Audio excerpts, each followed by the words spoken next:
Alors, nous allons nous intéresser donc à des bilans de matière et des bilans d'énergie que l'on va appliquer sur des systèmes énergétiques. Alors, dans ce cours, nous nous intéresserons uniquement, comme j'ai dit la dernière fois, à des systèmes macroscopiques. L'objectif est de représenter de façon simplifiée le comportement d'un système et de ne pas s'intéresser au comportement de chacune des molécules qui le composent. Donc ces systèmes macroscopiques seront définis à partir de leurs frontières, donc frontières qui délimitent ce qui appartient au système de ce qui ne lui appartient pas et qui représente et qui constitue l'environnement du système.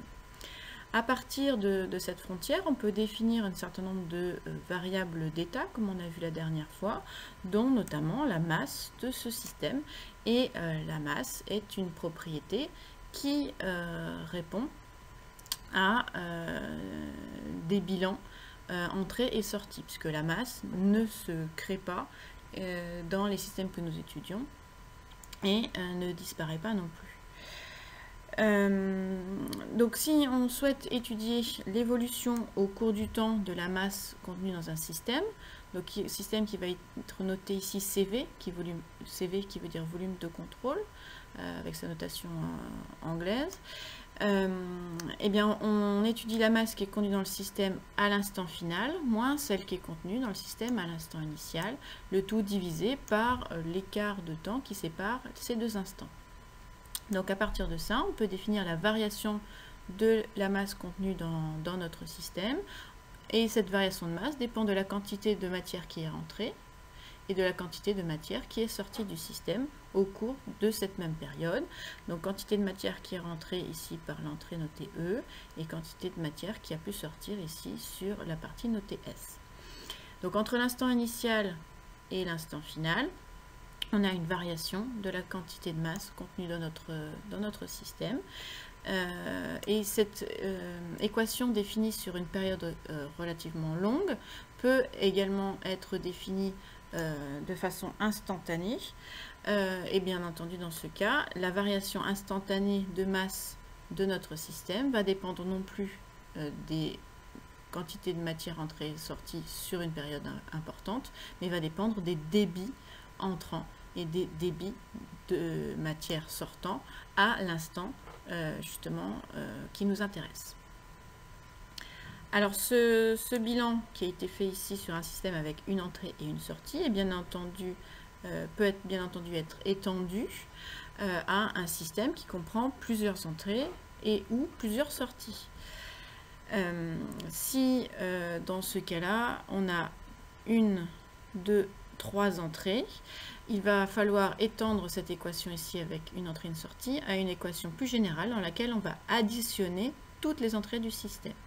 Et pour cet exemple-là, on a une sortie. Dans ces cas-là, on aura un seul terme ici à cette somme, mais c'est bien entendu possible de l'étendre à un système à plusieurs sorties également.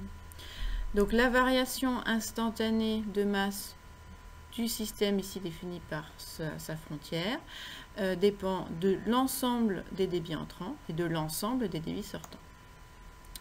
À noter qu'entre les deux sommes, vous avez un signe moins ici, parce que par définition, un débit est une grandeur positive.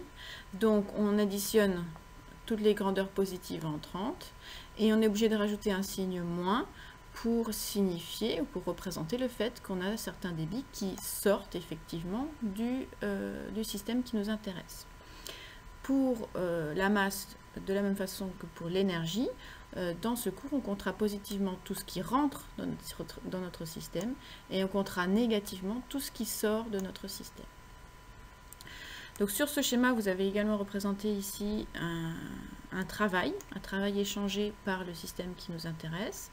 Alors ce travail est bien entendu pas à prendre en compte dans le bilan de matière, mais sera pris en compte dans le premier principe de la thermodynamique que nous verrons tout à l'heure. Ce travail ne serait à prendre en compte que s'il était lié à une quantité de matière qui rentre et qui sort, mais ici on a un piston qui a priori est hermétique et par conséquent ce travail-là n'est pas à prendre en compte dans ce bilan-là. Ce bilan matière peut être décliné de très nombreuses façons. L'état que l'on retrouve le plus souvent dans les systèmes énergétiques, c'est le régime stationnaire, aussi appelé régime permanent. Et par définition, le régime stationnaire et le régime permanent, c'est que les grandeurs qui définissent l'état de notre système sont constantes au cours du temps. Et dans ce cas-là, effectivement, on n'a pas de variation temporelle, notamment de la masse de notre système au cours du temps. Donc la variation temporelle de masse est nulle et par conséquent on peut avoir un bilan matière simplifié ici et autrement dit, en gros, tout ce qui rentre dans notre système est égal à tout ce qui sort de notre système à cet instant-là. Alors, on a tendance à écrire ça pour tous les systèmes. Ça n'est valable que pour les systèmes qui sont en régime permanent. Si on a un système qui varie au cours du temps, donc typiquement un ballon de baudruche, quand vous soufflez dedans, il n'est pas en état stationnaire. Et dans ces cas-là, on a une variation de masse de notre système au cours du temps. Et tout ce qui rentre n'est pas égal à tout ce qui sort, parce qu'il n'y a rien qui rentre dans ce système ballon de baudruche. Donc la première application que nous vous proposons pour illustrer ce bilan matière est l'exercice suivant. Nous nous intéressons à un système qui est défini ici par sa frontière, son contour, ici en pointillé, et on vous demande de calculer la vitesse de l'eau qui circule à l'intérieur de ce système au point d'entrée numéro 2.